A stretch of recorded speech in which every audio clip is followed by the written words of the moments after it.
masuk gak hari ini? Masuk. Semua hadir ya. Oke, sebelum kita mulai pembelajaran, alangkah baiknya jika kita berdoa terlebih dahulu. Ada yang mau memimpin doa? Saya, Bu. Boleh, Marsha. Sebelum kita mulai belajar, alangkah baik kita berdoa menurut agama dan kepercayaan masing-masing. Berdoa dimulai. Berdoa selesai. Nah, ada yang tahu nggak hari ini kita mau belajar apa? Teks eksposisi, Bu. Eksposisi. Sebelumnya ada yang pernah dengar nggak teks eksposisi itu apa sih? Belum tahu. Oke, berarti hari ini kita akan belajar tentang teks eksposisi ya. Nah, sebelum itu, Ibu akan menayangkan sebuah video tentang materi teks eksposisi. Disimak baik-baik ya. Halo sahabat kita, kembali lagi bersama Bestari ID di sini. Bestari ID akan membahas tentang materi tentang bahasa Indonesia. Hari ini Bestari ID akan membahas materi tentang eksposisi. Namun sebelum itu jangan lupa tekan tombol subscribe dan tekan tombol loncengnya ya, agar sahabat kita mengetahui video-video terbaru dari Bestari ID tentunya. Yuk kita kembali ke materi. Sahabat kita, pernah tidak sih memiliki suatu masalah? Jadi pernah kan? Nah, berdasarkan permasalahan yang sahabat kita ini, pasti akan muncul suatu pendapat barunya. Sama halnya dengan teks eksposisi. Lalu apa sih teks eksposisi?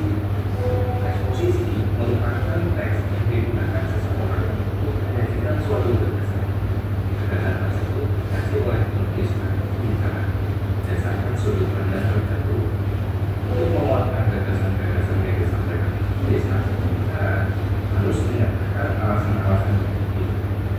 Berdasarkan definisi teks eksposisi, maka muncul ciri-ciri teks eksposisi. Apa saja sih ciri-cirinya? Yang pertama, menjelaskan informasi atau pengetahuan tentang suatu hal. Maksudnya, dalam teks eksposisi berisi tentang pengetahuan dan informasi berdasarkan objek yang dikaji oleh penulis atau pembuka. Yang kedua, informasi yang bersifat mengajar. Nah, dalam teks eksposisi, gaya bahasa yang digunakan harus bersifat mengajar supaya mata maupun pendengar tertarik. Yang ketiga, penyampaian menggunakan bahasa baku dan disampaikan secara lugas. Maksudnya tidak berbelit-belit, disampaikan secara langsung. Yang keempat, sifat netral atau tidak memihak. Dalam teks eksposisi tidak boleh memihak terhadap sesuatu objek yang sudah ditentukan sebelumnya. Dan yang terakhir, fakta dipakai sebagai alat komunikasi. Maksudnya, dalam teks eksposisi harus menggunakan yang lewat. Seperti halnya teks-teks yang lain, teks eksposisi juga memiliki struktur. Teks eksposisi yang pertama adalah tesis atau pernyataan pendapat. Struktur yang kedua adalah argumentasi, dan yang terakhir adalah penjelasan ulang. Saya ini akan menjelaskan semua struktur dari teks eksposisi. Tesis adalah bagian pembuka dalam teks eksposisi, dan pada bagian ini berupa pendapat umum yang disampaikan oleh penulis. Argumentasi merupakan unsur pembelas tesis yang disampaikan. Argumentasi dapat berupa alasan logis serta hasil temuan atau suatu fakta, bahkan pernyataan para ahli. Sedangkan penjelasan ulang adalah bagian yang bertujuan menegaskan pendapat awal atau menambahkan rekomendasi atau saran terhadap permasalahan yang sudah diangkat. Setelah kita belajar definisi, ciri-ciri serta struktur teks eksposisi, maka kita juga harus bisa membedakan fakta dan opini. Apa sih itu fakta?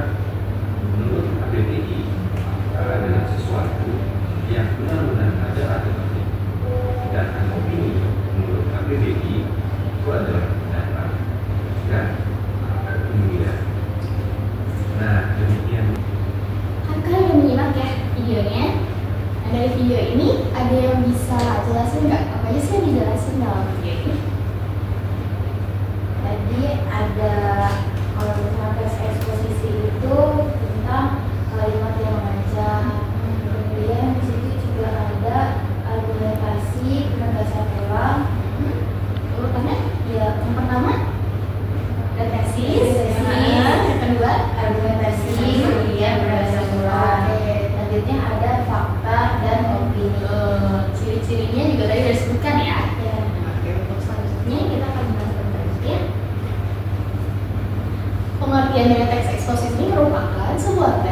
tulisan semua tentang informasi atau software yang menyampaikan argumentasi dari berbagai macam pihak untuk meyakinkan orang lain.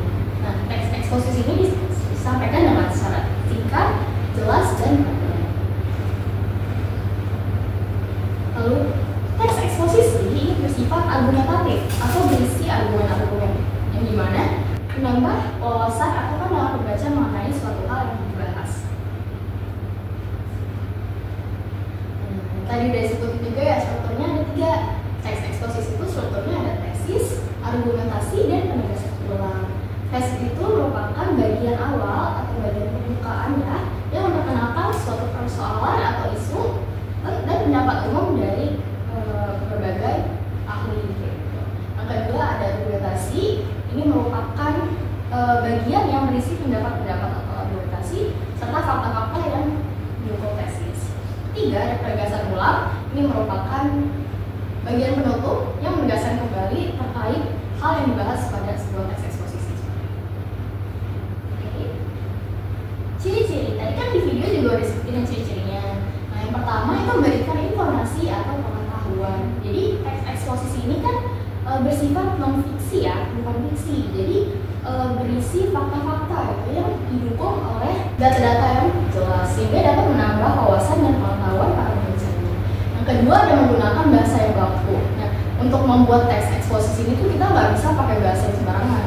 Kita nggak bisa pakai bahasa gaul atau bahasa sehari-hari gitu. Kita harus baku, jelas, dan tentunya sesuai dengan KBBI. Yang ketiga berisi tentang sebuah fakta, nantinya akan berisi tentang beberapa kejadian mungkin yang ada di dunia ini yang didukung oleh pendapat-pendapat dari para ahli. Keempat, format penulisannya singkat, jelas, dan padat, di mana dengan dia singkat, jelas, dan padat ini bisa menarik perhatian orang lain untuk membacanya. Dan yang terakhir bersifat objektif dan tidak memihak. Dan dipastikan bahwa teks eksposisi ini berisi tentang fakta-fakta. Di sini ada sebuah judul, akibat membuang sampah sembarangan. Gue mau tanya, kalau kalian dengar atau lihat tulisan ini, apa sih yang terbayang oleh kalian? Buang sampah di bau ya, terus apa lagi? Banjir, apa lagi? Penyakit. Jadi itu kan kebanyakan ngomongin apa tuh? Tentang membuang sampah, apa lagi? Tentang dampak ya? Iya, dampak dari membuang sampah sembarangan. Ini dia, ini adalah contoh dari teks eksposisi. Nah, ibu mau masing-masing dari kalian membaca satu-satu ya, satu paragraf, satu orang. Boleh dimulai dari Nanda. Akibat membuang sampah sembarangan. Membuang sampah sembarangan merupakan salah satu masalah yang kerap terjadi di berbagai daerah. Meskipun terdapat tempat pembuangan sampah yang telah disediakan, masih banyak masyarakat yang membuang sampah di jalan, sungai, dan tempat umum lainnya. Kebiasaan ini memberikan dampak negatif yang tidak hanya mengganggu keindahan lingkungan, tetapi juga membahayakan kesehatan dan keseimbangan ekosistem. Lanjut, Mas. Pertama, membuang sampah sembarangan dapat mencemari lingkungan. Sampah plastik misalnya membutuhkan waktu yang sangat lama untuk terurai. Jika sampah plastik ini dibiarkan di sungai atau lautan, ia dapat merusak ekosistem perairan dan mengancam kehidupan hewan laut. Selain itu, sampah yang menumpuk di lingkungan sekitar juga dapat mengganggu saluran air sehingga menyebabkan banjir pada musim hujan. Lanjut, Karina. Kedua, sampah yang dibuang sembarangan dapat menjadi sumber berbagai penyakit. Sampah organik yang tidak dikelola dengan baik akan membusuk dan mengeluarkan bau tak sedap, menarik perhatian lalat dan tikus yang dapat menyebarkan penyakit. Hal ini tentu beresiko terhadap kesehatan masyarakat, terutama mereka yang tinggal di sekitar tempat pembuangan sampah. Ketiga, perilaku membuang sampah sembarangan juga mencerminkan kurangnya kesadaran masyarakat akan pentingnya menjaga kebersihan lingkungan. Hal ini menciptakan efek domino di mana semakin banyak orang yang merasa tidak masalah membuang sampah sembarangan karena mereka melihat orang lain melakukannya. Oke, ini bisa. Membuang sampah sembarangan memberikan dampak yang serius bagi lingkungan dan kesehatan masyarakat. Oleh karena itu, penting bagi kita semua untuk meningkatkan kesadaran akan pentingnya membuang sampah pada tempatnya dan menjaga kebersihan lingkungan. Dengan memulai dari tindakan kecil seperti membuang sampah pada tempat manfaatnya, kita dapat berkontribusi dalam menjaga kelestarian lingkungan dan menciptakan lingkungan yang sehat untuk generasi mendatang. Oke, nah setelah kalian lihat baca teks ini, berarti sesuai prediksi nggak? Sesuai prediksi kalian sebelum melihat teksnya? Iya, Sesuai ya? Tadi ada yang nyebut kalau habis baca akibat membuang sampah sembarangan bau, kan ada yang bau, penyakit, apalagi tadi Banjir.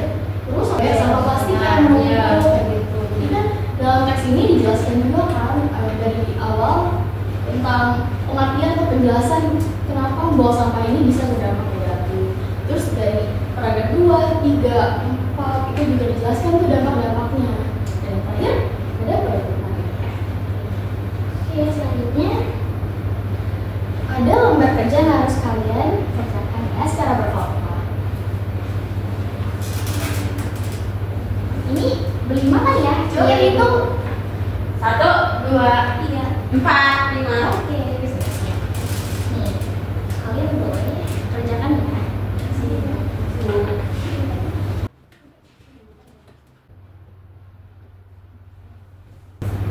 Ada yang nggak paham nggak? Paham, Bu. Oke. Dicermati lagi setiap paragrafnya. Nanti ditentukan deh. Strukturnya apa sih?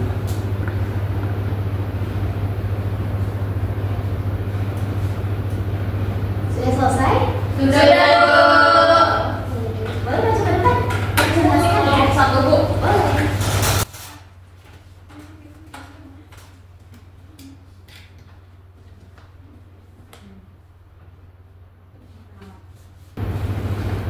Perkenalkan, nama saya Dewi. Nama saya Adil. Nama saya Rina. Nama saya Azza. Nama saya Nur. Jadi tugasnya itu berdasarkan teks tersebut jawab pertanyaan di bawah ini dengan diskusi kelompok. Yang nomor 1 itu termasuk jenis teks apakah bacaan tersebut? Tadi itu jawabannya itu teks eksposisi. Yang nomor 2, apa ide pokok dan ide pendukung pada teks tersebut?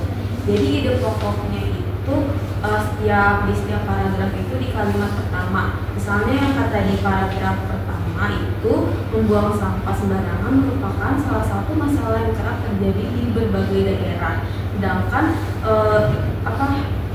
teks ide pendukungnya itu kalimat selanjutnya seperti meskipun terdapat tempat pembuangan sampah dan telah tersedia masih banyak masyarakat yang membuang sampah di jalan, sungai dan tempat umum lainnya. Begitu pula di paragraf 2, 3, 4, dan 5. Nomor 3, apa saja akibat yang ditimbulkan jika membuang sampah sembarangan? Banjir, bau, pencemaran lingkungan, penyakit, dan banyak lalat serta tikus. Nomor 4, tuliskan kalimat yang merupakan pendapat. Pendapat di paragraf pertama yaitu membuang sampah sembarangan merupakan salah satu masalah yang kerap terjadi di berbagai daerah. Lalu memberikan dampak negatif yang tidak hanya mengganggu keindahan lingkungan tetapi juga membahayakan kesehatan dan keseimbangan ekosistem. Terus membuang sampah sembarangan dapat mencemari lingkungan. Sampah yang menumpuk di lingkungan sekitar juga dapat mengganggu saluran air sehingga menyebabkan banjir pada musim hujan. Sampah yang dibuang sembarangan dapat menjadi sumber berbagai penyakit yang beresiko terhadap kesehatan masyarakat. Membuang sampah sembarangan juga mencerminkan kurangnya kesadaran masyarakat akan pentingnya menjaga kebersihan di lingkungan. Oke, nomor 5 itu identifikasilah bagian struktur yang mencakup tesis, argumentasi, dan penegasan ulang. Jadi untuk tesis itu ada di paragraf pertama, lalu argumentasi itu ada di paragraf kedua, ketiga, keempat, dan penegasan ulangnya itu ada di paragraf kelima. Oke, sudah selesai. Keren banget tuh bang semuanya. Terima kasih, Bu. Tadi kan udah dijawab ya. Jadi udah benar tadi jawaban kalian tentang strukturnya. Kan di struktur itu yang tes itu ada di mana? Paragraf Argumentasi Paragraf kedua, ketiga, dan keempat. Dan terakhir penegasan ulang Paragraf kelima. Oke. Jadi tesis di sini merupakan pembukaan ya. Bagian pembukaan yang menjelaskan tentang masalah yang ada di sebuah teks. Lalu yang paragraf 2, 3, 4 argumentasi yang berisi kalimat pendukung untuk tesis yang ada di atas, dan yang terakhir adalah penegasan ulang untuk mengeluarkan inti materi dari teks eksposisi tersebut.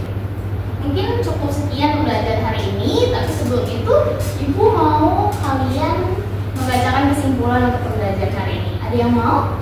Nanda, oke, boleh. Kesimpulannya adalah teks eksposisi yaitu jenis teks non-fiksi yang berisi penjelasan dari suatu informasi atau pengetahuan. Teks eksposisi ini ditulis berdasarkan data yang diperoleh berdasarkan fakta. Untuk teks eksposisi itu ada tesis, argumen, dan penegasan ulang, Bu. Oke, terima kasih Nanda. Tepuk tangan untuk Nanda.